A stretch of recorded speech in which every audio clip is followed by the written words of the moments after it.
Hello అండి, welcome to my channel అచ్చా happy ఫ్యామిలీకి స్వాగతం. మన ఛానల్లో ఈరోజు చేపల పులుసు చేస్తున్నాను. ఎలా చేసుకోవాలో చూద్దాం రండి. చేపలు నేను ఫ్రెష్గా కడుక్కొని ఇలా మూతులు మళ్ళీ అలాగే కొన్ని ముక్కలు కూడా వేసుకొని ఇలా పక్కన పెట్టేసుకున్నాను.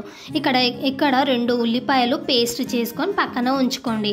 ఇక్కడ కడాయి కానీ లేదంటే మట్టి కుండలో కానీ చేసుకోండి. ఆవాల జీలకర్ర ఎండుమిర్చి ఉల్లిగడ్డ పేస్ట్ వేసుకోవాలి.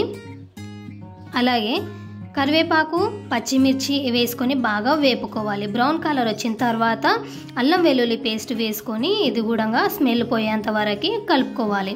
ఇక్కడ హోల్ గరం మసాలా ఆకు 2 టమాటాల గుజ్జు వేసుకొని బాగా కలుపుకొని మూత పెట్టేసుకోవాలి.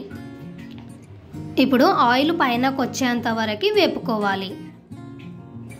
బాగా కలిసిపోయింది కదా. ఇక్కడ టేస్ట్కి తగ్గట్టు కారం వేసుకోండి. నేను 4-5 స్పూన్స్ కారం వేసుకున్నాను. 1/2 స్పూను పసుపు ధనియాల పౌడర్ వేసుకొని కొంచెం సాల్ట్ వేసుకోవాలి. వేసుకొని బాగా కలుపుకోండి.